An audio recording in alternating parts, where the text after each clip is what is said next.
শুভ বিকেল সবাইকে। আজকে আমাদের যে এক্সপেরিমেন্ট সেটি শেয়ার করছি সবার সাথে। Study on pretreatment machinery for preparation of textile. আশা করি সবাই শুনতে এবং দেখতে পাচ্ছ। হ্যাঁ স্যার। আচ্ছা, তো study on pre-treatment machinery for preparation of textile. First of all, we need to know about the pre-treatment of textile. Pre-treatment machineries পড়ার আগে প্রি-ট্রিটমেন্ট সম্পর্কে জানবো। প্রি-ট্রিটমেন্ট হচ্ছে সেই প্রসিডিউর আমরা জানি যে স্যার এখানে সাউন্ডটা আরেকটু ইমপ্রুভ করলে মনে হয়। শুনতে পাচ্ছ না? একটু হ্যালো, কম আসছে। তোমার ভলিউম বাড়িয়ে নাও একটু। এবার ফোনের। বলেন স্যার। হ্যাঁ ফুল দিয়া আমার এখানে।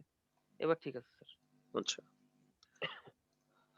তো প্রি-ট্রিটমেন্ট বলতে আমরা যেটা বুঝাচ্ছি সেটা হচ্ছে ডিসাইজিং, স্কাওয়ারিং, ব্লিচিং এন্ড মার্সারাইজেশন। এই কয়েকটা প্রসেসকেই বোঝাই, তবে সবচেয়ে বেশি পরিমাণে যেটাকে আমরা বুঝাই সেটা হচ্ছে scouring and bleaching, two mandatory processes. তো এই স্কাওয়ারিং এবং ব্লিচিং না করলে তো আমাদের কালারেশন হবে না। যদি কালারেশন না হয় তাহলে তার হলো না। সো সেই উদ্দেশ্যে প্রি ট্রিটমেন্ট করতে হয় এবং সেই প্রি ট্রিটমেন্ট মেশিনারিজ গুলো সম্পর্কে আমরা জানবো। তো প্রি ট্রিটমেন্ট যেহেতু কালারেশনের প্রয়োজন, সেই ক্ষেত্রে আমাদের ফেব্রিক গুলো তো ওভেন নিট এবং নন ওভেন, তো সেগুলোর জন্য ভিন্ন ভিন্ন মেশিন আছে এবং অবশ্যই সবগুলোই ফাইবার ফর্মে থাকে। ফাইবার ফর্মে স্কাওয়ারিং বা প্রি ট্রিটমেন্ট করা যায়, ইয়ার্ন ফর্মে করা যায়, ফেব্রিক এন্ড গার্মেন্টস ফর্মে তো যাই, আমরা সবাই জানি। তো এই প্রত্যেকটা স্টেজের ক্ষেত্রেই আমাদের স্কারিং এবং ব্লিচিং বা প্রি ট্রিটমেন্টের জন্য ভিন্ন ভিন্ন মেশিনারিজ এর প্রয়োজন হয়, কারণ যেটা দিয়ে ফাইবার করা যাবে সেটা দিয়ে তো আর ইয়ান করা যাবে না, আর যেটা দিয়ে ইয়ান করা যাবে সেটা দিয়ে আর ফাইবার করা যাবে না। তো মূলত সবগুলো মেশিন আলোচনা করা না গেলেও মোটামুটি ফেব্রিকের জন্য যে মেশিনগুলি সেগুলো আমরা আলোচনা করব। বিশেষ করে ফাইবার, লুজ ফাইবার এবং ইয়ানের জন্য ভিন্ন ভিন্ন মেশিন করা হয়ে থাকে। এবং গার্মেন্টস মেশিনের ক্ষেত্রে, গার্মেন্টস প্রি ট্রিটমেন্টের বা ওয়াশিং এর ক্ষেত্রে আমরা সাধারণত যে মেশিনে ওয়াশিং করে থাকি সেই মেশিনেই করা হয়ে থাকে। তো গার্মেন্টস ম্যাক্সিমাম ক্ষেত্রে গ্রে ফেব্রিকের তৈরি করা হয় না, আরএফডি ফেব্রিকের তৈরি করে তারপর ডাইং বা ওয়াশিং যেটাই হোক করা হয়ে থাকে। তো সেই ক্ষেত্রে ইয়ার্ন সাধারণত যে মেশিনে ডাইং করা হয় সেই মেশিনে স্কাউরিং করা যায় ফুল প্যাকেজ অনুসারে, এবং ফাইবার গুলো, লুজ ফাইবার গুলো প্যাকেজ আকারে একটা বিমের ভিতরে প্রবেশ করিয়ে মেশিনটা এরকম যে, আমি যদি ড্র করি সেটা হচ্ছে যে এটা বিম, অর্থাৎ আমরা যদি একটা হলো পাইপ বা সিলিন্ডার মনে করি, তো সেই সিলিন্ডারের মতো এখানে সবগুলো লুজ ফাইবারকে প্রবেশ করিয়ে এটা একটা পাস আছে, এদিক দিয়ে ডাইস গুলো ছাড়া হয় এবং এটা পুরো এটা কম্প্যাক্ট অবস্থায় ডাইং করা হয় বা ফিনিশিং করা হয় বা প্রসিড করা হয়। তো যাই হোক, আমরা ফেব্রিক সম্পর্কে আলোচনা করছি বা ফেব্রিক প্রি ট্রিটমেন্ট মেশিন সম্পর্কে আলোচনা করব। Textile machineries can be classified as batch, semi-continuous and continuous ones, and while semi-continuous and continuous machineries are generally used for fabrics, batch machine are for fibers, yarn and garments. বিশেষ করে continuous machine গুলো আমরা জানি যে oven ফেব্রিকের জন্য সাধারণত করা হয়ে থাকে, যেহেতু কন্টিনিউয়াস ফর্মে ডাইং করতে হয়। আর নিট মেশিনের ক্ষেত্রে সাধারণত আমরা যে মেশিনগুলো ইউজ করি সেগুলোই এক্সজস্ট বা ব্যাচ প্রোডাকশনের ক্ষেত্রে। তো চলো, এই ধরনের কয়েকটা মেশিন সম্পর্কে আমরা এখন জানবো। তো সর্বপ্রথম যে মেশিনটা আসবে সেটার নাম কিয়ার। অনেকে সেটাকে খিয়ার বা খিয়ের খিয়ার বয়লার বলা হয়ে থাকে। তো এই কিয়ার বা খিয়ার বয়লার যেটা যেটা কিরকম মেশিন সেটা আমরা সম্পর্কে একটু দেখবো, তারপর সেই সম্পর্কে একটু পড়বো। আমরা যদি এখানে একটা সিম্পল স্কেটিক ডায়াগ্রাম দেখি, সেই ক্ষেত্রে আমরা দেখতে পাচ্ছি যে আমাদের একটা শাওয়ারের মতো আছে, এখান থেকে কেমিক্যাল কিছু পড়ছে। তো এইখানে নিচে একটা পারফোরেটেড বটম আছে, ফলস বটম বলছি আমরা যেটাকে। পারফোরেটেড কেন? ওই যে তেলটা ঝরে যাওয়ার জন্য আমরা যখন কোনো কিছু ভেজে নেই ঠিক সেরকম পারফোরেটেড। কারণ কি, যে তেলটা এদিক দিয়ে চলে যাবে। তো এখানেও ঠিক সেরকম কেমিক্যালটা, এই ড্রামটা তো একটা ড্রামে একটা ভেসেল, বয়লারের মতো, কিয়ার বয়লার যেহেতু নাম, সেহেতু এখানে এটার উপরে ফেব্রিক গুলোকে সাজানো হয় সুন্দর করে। যেমন স্যালাইভার ববিনে, সরি স্যালাইভার গুলোকে কি ক্যানে, টিনের ক্যানে সাজানো হয়, যখন স্পিনিং এর ক্ষেত্রে অনেকগুলো ক্যানে করে দেওয়া হয়, সুন্দর করে সাজানো হয় ফাইবার গুলোকেও বা ইয়ান গুলোকে বা ফেব্রিক গুলোকে সেভাবে সাজানো হয়। রোপ ফর্মে সাজানোর পরে এই উপর থেকে শাওয়ারের মতো কেমিক্যালটাকে অ্যাপ্লাই করা হয়। যদি স্কাউরিং করি তাহলে স্কাউরিং কেমিক্যাল, ব্লিচিং করলে ব্লিচিং কেমিক্যাল ছাড়া হয়। তাহলে কি হয়, পুরো ফেব্রিকটা ভিজে যাচ্ছে ভিজে যাওয়ার পর ফেব্রিক থেকে যে এক্সট্রা ইয়েগুলো কেমিক্যাল গুলো সেগুলো এগুলো আসছে নিচের দিকে পড়ছে। সেটা আবার এই দিক দিয়ে আবার স্টোরেজ পাম্পে গিয়ে হিটের সাহায্যে আবার সেটা হিট হয়ে আবার এই শাওয়ারের মাধ্যমে এখানে পড়ছে। অর্থাৎ কেমিক্যালটাকে রিইউজ করা যাচ্ছে।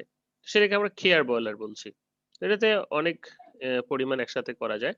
তো এটা স্কিমেটিক ডায়াগ্রাম যদি আরেকটু এখানে দেখি যে দেখো এটা লোয়ার লেভেল স্টিক স্যাম এখানে পাম্পের সাহায্যে আসতেছে।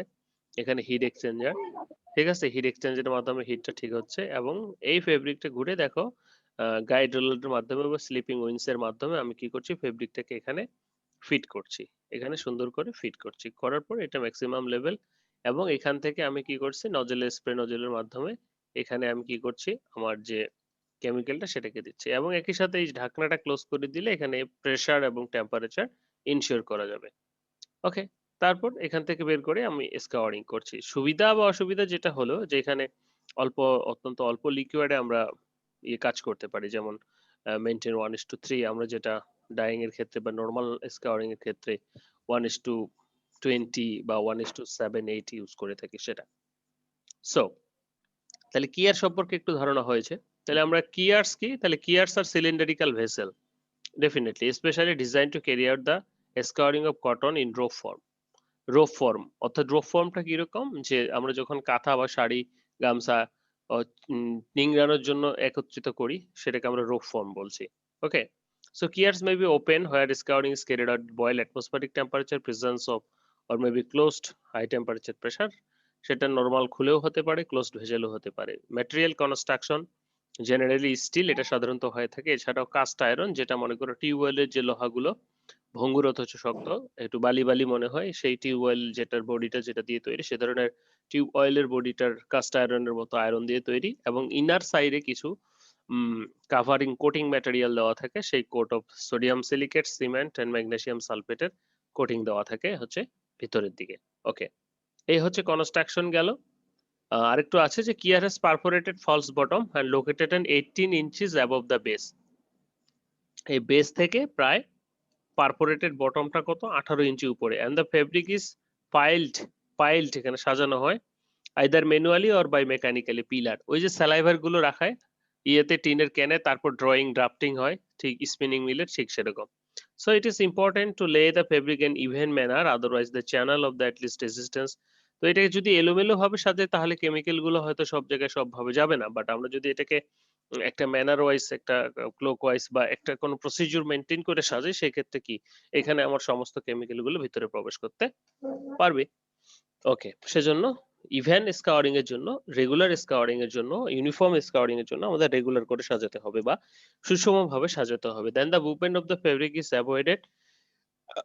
ওকে, তো ক্যাপাসিটি কিরকম মোটামুটি আমরা যদি বলি যে কিয়ারের ক্যাপাসিটি 2 টন থেকে 5 টন পর্যন্ত হতে পারে। বিশেষ করে কিয়ার বয়লার কিন্তু সাধারণত আমাদের স্কাউরিং এর কাজই বা প্রি-ট্রিটমেন্টের কাজে ব্যবহৃত হয়, ডাইং এর কাজে না। অন্যান্য মেশিন যেগুলো রয়েছে সেগুলো একই মেশিনে মনে করো যেমন প্রি-ট্রিটমেন্ট করা হয় তেমনি ডাইং ও কিন্তু করা হয়ে থাকে। So the circulation of liquor is maintained by passing steam in here through a central pipe puffer through a hollow sir এগুলো কি perforated করা যায় না, না ইচ্ছা করে করা হয় না? কি ডাইংটা না কি ইচ্ছা করে করা হয় না, না না করা করা যায় না? যায় না। যেটা হচ্ছে যে ডাইং এবং স্কাউরিং ব্লিচিং সম্পূর্ণ আলাদা জিনিস। ডাইং এর শেডেড ইস্যু থাকে কিন্তু স্কাউরিং ব্লিচিং কোনো শেডেড ইস্যু থাকে না। শেডের এখানে scouring bleaching it's a cleaning process like, but dyeing is a coloration process. এখানে এক্সজোশন ফিক্সেশন অ্যাডজর্পশন অনেক কিছু ঘটে। ওকে, সো ডাইং করা যাবে না কেন? যাবে। তুমি যদি পাতিলে দাও পাতিল ডাইং ও তো করতে পারবা। তুমি যে পাতিলে রান্না করো সেখানে ফেব্রিক সল্ট সোডা হ্যাঁ, সবকিছু দিয়ে বয়েল করলে সেটাও তো ডাইং হবে। ডাইং হবে, হ্যাঁ ডাইং করা হবে না যাবে। কেন? But question is that in শেডের কোয়ালিটি। ব্যাপার থাকে, হুম, কোয়ালিটির ব্যাপার থাকে। Okay. Okay, the stream draws and liquid within which the অর্থাৎ কি হচ্ছে ডিস্ট্রিবিউট হচ্ছে উপর থেকে এবং পরে সেটা ঘুরে আবার নিচে উপর দিয়ে উপরে স্যার চলে আপনার আসতেছে। ওখানে বোধহয় এসছে একটা পেন্ডিং হয়ে আছে স্যার। রিকোয়েস্ট, হুম, নো একজন রিকোয়েস্ট ঢুকতে পারছে পেন্ডিং, না বলছে। কোনো কি ব্যাপার রিকোয়েস্ট পেন্ডিং তাহলে? দেখাচ্ছে মেসেজ না আমার এখানে। মেসেজ দিল কেন? আচ্ছা ওকে, স্যার আমি দেখছি। সেন্ট্রিফিউগাল পাম্প তারপর কি হচ্ছে মেটাল রেশিও কম হচ্ছে কারণ একবার ভিজে গেলেই তো হয়ে গেল, গেট ওয়েটেড হয়ে গেলেই সেখান থেকে তখন অ্যালকালি কাজ শুরু করছে। দেন নিচে জমা হচ্ছে যে এক্সট্রাটা সেটা আবার উপরে চলে আসতেছে। সো এটা প্রায় 90 ডিগ্রি বা 100 ডিগ্রি টেম্পারেচার থাকতে পারে। তো এখানে সার্কুলেশন 10 থেকে 15 মিনিট করে স্টিম ভালভ দিয়ে আমরা চালাতে পারি। তো বাকি যে সেম প্রসিডিউর আমাদের স্কাউরিং এর যে প্রসিডিউর সেটাই, স্পেশাল কিছু নাই। This is the machine for scouring of cotton. This is kier boiler. এরপরে যদি আমরা দেখি এই কেয়ার বয়লার ছাড়াও আমাদের যে মেশিনগুলো রয়েছে জিগার ডাইং মেশিন। জিগার ডাইং মেশিনটাতেও আমরা প্রি ট্রিটমেন্ট করতে পারি সেজন্য।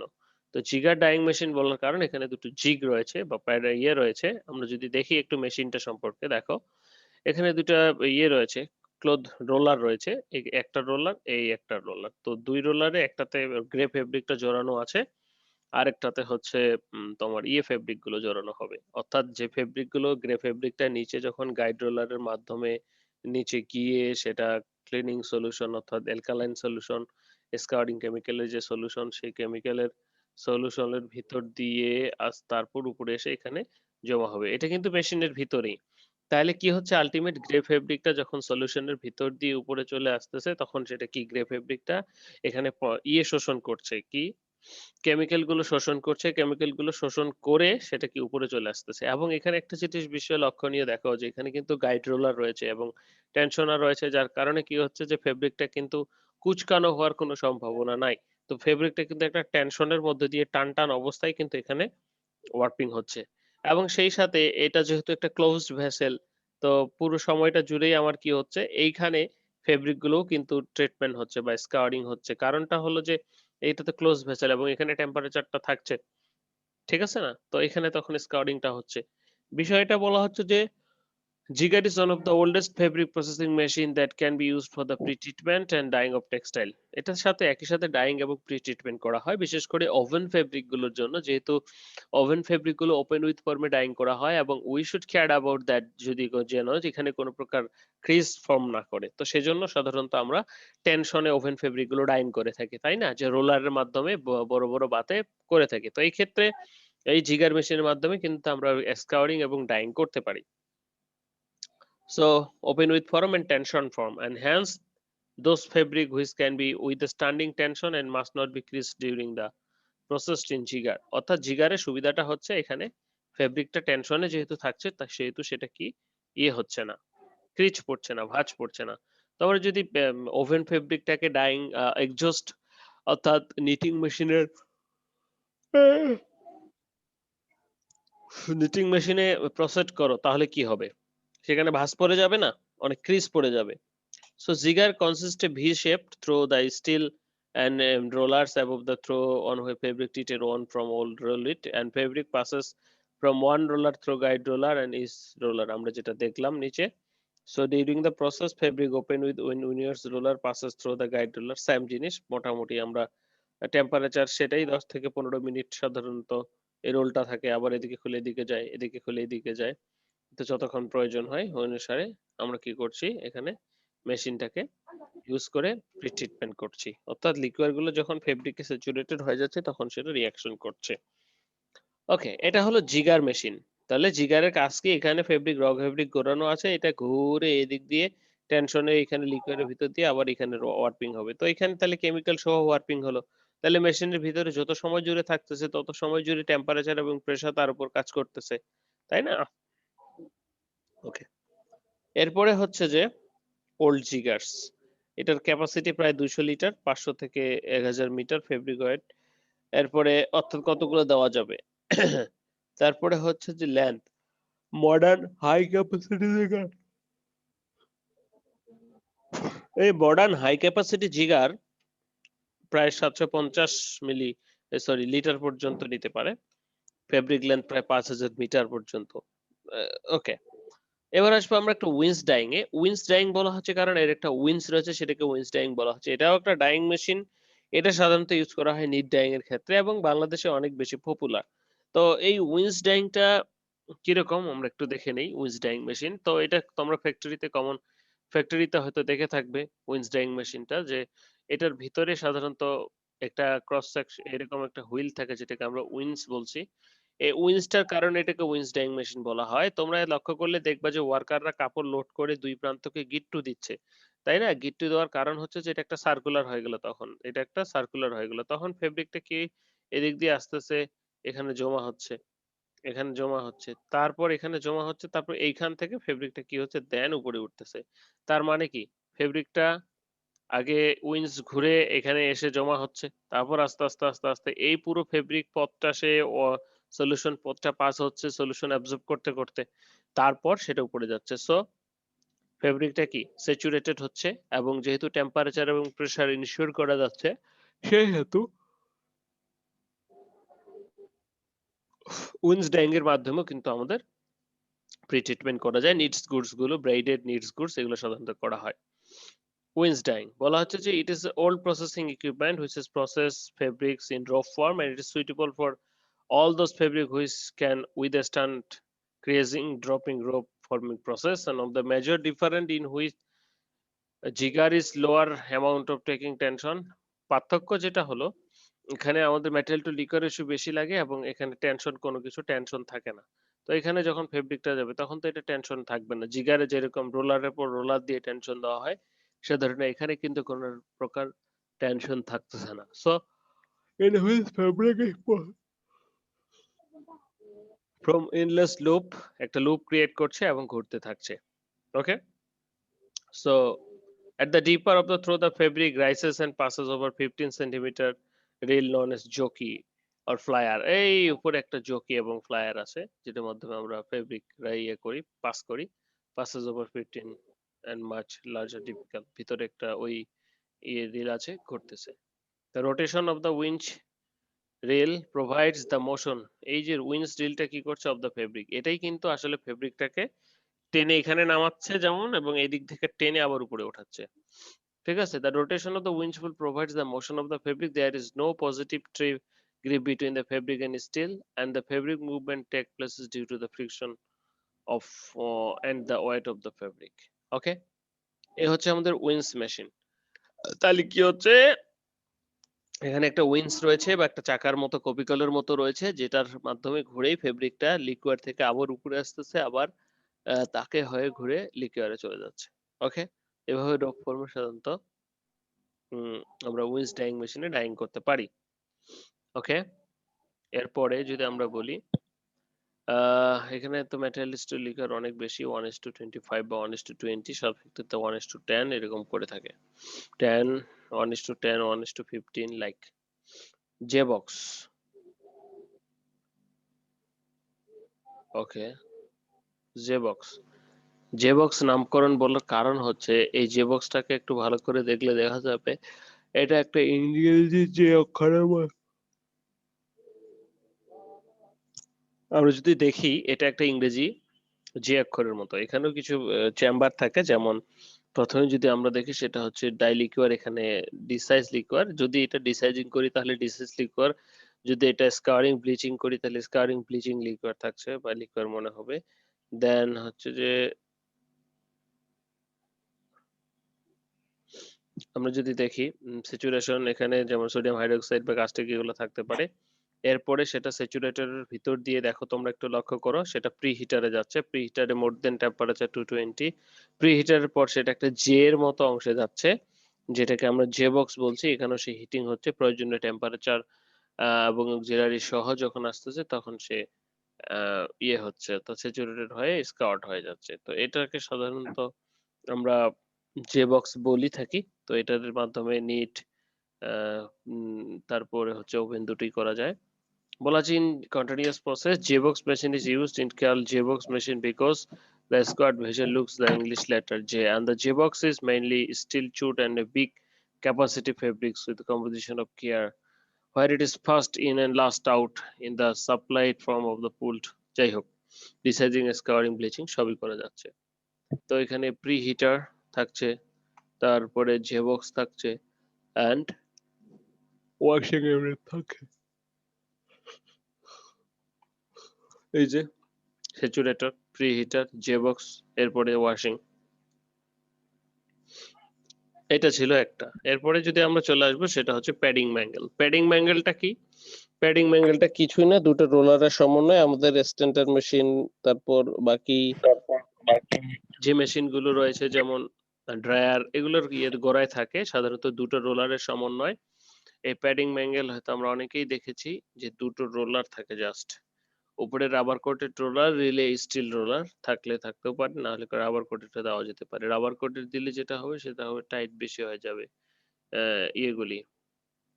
তো যাই হোক, রাবার কোটেডই সবসময় ইয়ে করা হয়। তো এখন প্যাডিং ম্যাঙ্গেলের ক্ষেত্রে কি করছি যে প্যাডিং ম্যাঙ্গেলের ভিতর দিয়ে ফেব্রিকটা পাস হয়ে চলে যাবে, যার ফলে এক্সট্রা যে ওয়াটারটা আছে সেটা চলে যাবে। So this is the one most familiar machine for use dyeing and pre-treatment and finishing. It is used for the application of chemicals or even dyes in the fabric uniform manner with form. The দেখো simply এটা যদি guide roller হয়, guide রোলারের ভিতর দিয়ে ফেব্রিকটা দেন রোলারের ভিতর দিয়ে চলে যাচ্ছে, তো যার কারণে ফেব্রিকের স্টেপিংটা হয়ে থাকে, অর্থাৎ এক্সট্রা যে ওয়াটার বা সেগুলো সব বেরোয় আসে এবং ফেব্রিকটা পরিষ্কার হয়ে যায়। সো এই প্যাডিং ম্যাঙ্গেলের মাধ্যমে কিন্তু আমরা আমাদের স্কাউরিংটা করতে পারি। এরপর যদি আমরা বলি আমাদের এখানে সাধারণত টেম্পারেচারটা বলবো না, এখানে সাধারণত টেবিলের যে পায়া সরি কি বলতেছি, এখানে সাধারণত ওই যে ইয়ে আরে রোলারের যে হার্ডনেস বা ইয়ে সেটা সাধারণত 55 থেকে 70 থাকে, যেহেতু তোমরা হয়তো নিশ্চয়ই লক্ষ্য করেছো স্ট্যান্ডার অথবা কম্প্যাক্টরে যে রোলার গুলো থাকে তার উপরে রাবার কোটেড নিচেরটা স্টিল কোটেড হয়, সেটার একটা হার্ডনেস এর কথা বলছি। ধরলেন 30 থেকে 40 সেন্টিমিটার ডায়ামিটার পর্যন্ত হতে পারে। তো এখন প্রশ্ন যে হলো ভাপার লক ইউনিট, এটা আমরা তাহলে এর মতো জি। বুঝেছি যে এখানে দুটো রোলারের তাহলে মাধ্যমে সেটা দুটো হতে পারে, তিনটা হতে পারে, ঠিক আছে, রোলার নাম্বারের উপর ভেরি করে। বিশেষ করে ওভেন ফেব্রিক প্রি ট্রিটমেন্টের ক্ষেত্রে আমরা অনেক ইয়ে ইউজ করে থাকি, অনেকগুলো রোলার বা অনেক বড় বড় চেম্বার ইউজ করে থাকি ওভেন ফেব্রিকের ক্ষেত্রে। তো প্যাডার সিঙ্গেল প্যাডার হতে পারে, ডাবল প্যাডার হতে পারে ইত্যাদি। এরপরে যদি আমরা বলি তাহলে আমরা চলে যাব, সেটা হচ্ছে যে আমাদের আরেকটা যেটা মেশিন, এটার এখানে 2 বল 3 বল ইত্যাদি থাকতে পারে, সেটা হচ্ছে vapour lock unit. Vapour lock ইউনিটটা কি, নামটা শুনেই কিন্তু আমরা অনেকখানি বুঝতে পারতেছি যে ভাপার লক ইউনিট মানে হলো কি, লক হবে ইউনিটটা, অবশ্যই এখানে কি থাকবে, ভাপার থাকবে। তো বাকি বাষ্পটা আটকে থাকবে। হ্যাঁ, সবগুলো ঠিকই থাকছে, যে এখানে একটা চেম্বার রয়েছে, ক্লোজ চেম্বার, অর্থাৎ পিটিএফ ডায়াগ্রাম সি, অর্থাৎ এর ভিতরে কোনো বাতাস ঢুকতে পারে না, বেরোতে পারে না, বা ঢুকলেও এখানে টেম্পারেচারে খুব একটা বেশি পরিবর্তন হয় না, সেজন্য সেটাকে ভাপার লক ইউনিট বলছি। হাই প্রেসারে সাধারণত আমরা কি করছি, এখানে স্কাওয়ারিং করি। এখানে দেখো তিনটা অর্থাৎ তিনটা কম্পোনেন্ট আছে। প্রথমটা হচ্ছে যে স্যাচুরেটর, এখানে কেমিক্যাল অক্সিলারি আদার্স কি কি আছে সবই থাকবে। থাকার পর স্যাচুরেশন হবে ফেব্রিকটা, স্যাচুরেশন হওয়ার পরে ফেব্রিকটা কি হবে, এটার ভিতরে প্রবেশ করবে। এটার ভিতরে প্রবেশ করলে এখানে যে স্টিম এর প্রভাবে এবং সবকিছুর প্রভাবে, কেমিক্যালের প্রভাবে এখানে ফেব্রিকটা স্কাওয়ারিং হবে, ঠিক আছে। তো এখানে সাধারণত টাইম থেকে 90 থেকে 20 সেকেন্ড, টেম্পারেচার 134°C। বাবা, যাই হোক, দ্রুত এখানে স্কাউরিং হয়ে তারপর ফেব্রিকটা বাইরে বেরিয়ে যায়। এই পাশে যে চেম্বার গুলো আছে সেখানে সাধারণত ফিনিশিং করা হয়ে থাকে, ঠিক আছে। এখন এই যে এটাকে সাধারণত মাদার এবং প্যাট পদ্ধতির নামেও পরিচিত, এই পদ্ধতিতেও পরিচিত করা হয়ে থাকে, মাদার এন্ড প্যাটের ভাপার লক ইউনিট, ঠিক আছে। তাহলে এই ছিল আজকে আমাদের প্রি ট্রিটমেন্ট মেশিনারিজ।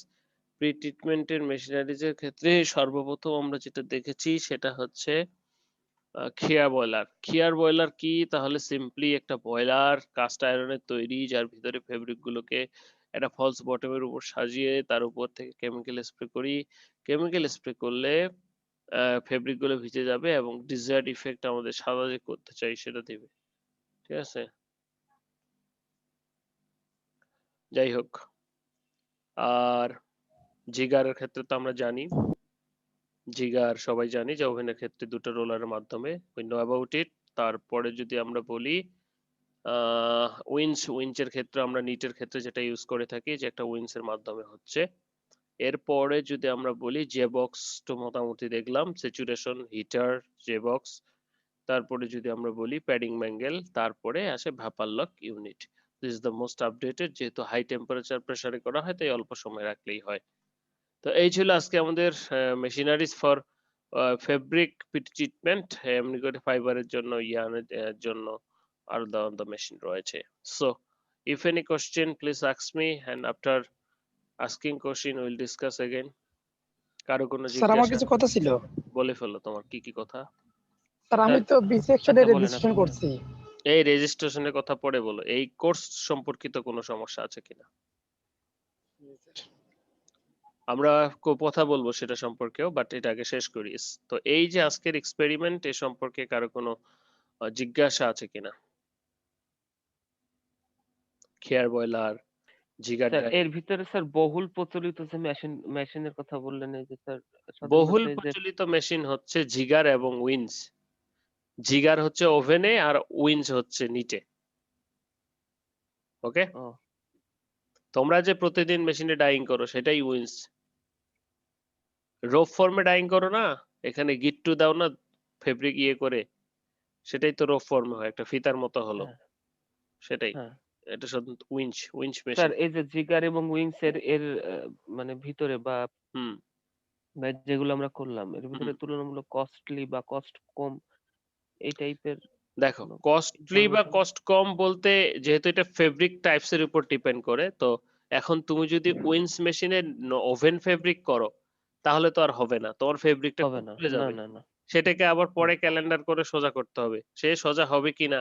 কস্ট এখন কস্টলি তো সব মেশিনই এখন, যে মেশিন যত আপডেটেড, এখন কিছু নতুন মেশিন আসছে যেমন উইন্সের, সেগুলা বেশি দামি কম্পারেটিভ জিগারের থেকে। ঠিক আছে, এই যে অ্যাথেনার, তারপর ডিলমেন্ডার, বড় বড় মেশিন আসছে 1500 কেজি, 4-6টা করে মুখ, সেগুলো বেশি দামি।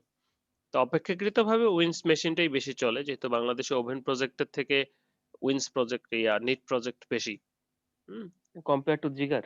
Compare to jigger. আচ্ছা, এবং ঠিক আছে। জিগার মেশিন ছাড়াও কিন্তু ওভেন ডাইং করা যাচ্ছে, ইয়েতে ডাইং করা হবে, প্যাডারে ডাইং করা যায়। ঠিক আছে, হ্যাঁ, আমরা যে স্টেন্টারে যেরকম দেই সেরকম প্যাডার আছে, বড় বড় চৌবাচ্চা আছে যেখানে ডাইস লিকুয়ার আছে, সেগুলো গরম হচ্ছে, তার ভিতর দিয়ে ফেব্রিকটা পাস হচ্ছে। আর জিগারটা হচ্ছে জায়গাটা কমিয়ে এনেছে, ভি শেপ হওয়ার কারণে বড় চৌবাচ্চার দরকার নাই। অর্থাৎ ডাইং করার জন্য তো ফেব্রিকটাকে নিচে ভিজতে হবে কেমিক্যাল দিয়ে, ডাইস কেমিক্যাল দিয়ে ভিজতে হবে, সেই ভিজার জন্য ভি শেপটাই ওখানে ডাইস এবং কেমিক্যালটাকে কন্টেইন করছে। ঠিক আছে, জিগারে। আর প্যাডারে যেটা, সেটাতে কোনো ভি শেপ নাই, কারণ সেটা পুকুরের মতো, একটা চৌবাচ্চার মতো, পুকুরের এ মাথায় একটা ফেব্রিক জুড়ে দিলাম, সেটা টেনশনার মাধ্যমে ফেব্রিকের একটা পানির একটা ডাইস ম্যাটেরিয়ালসের একটা নির্দিষ্ট নিচ দিয়ে অপর প্রান্ত গিয়ে উঠতেছে, তখন সে ফেব্রিকটা ডাই অ্যাবজর্ব করতেছে ততক্ষণে, বা স্কার্ডিং কেমিক্যাল অ্যাবজর্ব করছে। আর এই জে বক্সে সাধারণত দুটোই করা হয়, এটা স্কার্ডিং এর জন্য করা হয়ে থাকে স্পেশালি, তারপরে তো প্যাডিং ম্যাঙ্গেল এবং স্পেশালি ভাপার লগ স্কাউরিং দ্রুত গতির জন্য করা হয়ে থাকে। এখানে মূল উদ্দেশ্য হচ্ছে লক করে দেওয়া হয়, যার কারণে স্টিম এবং প্রেসারে কাজ হয়। ঠিক আছে, হ্যাঁ স্যার, ঠিক আছে। জি স্যার। আচ্ছা, আর কারো কোনো জিজ্ঞাসা?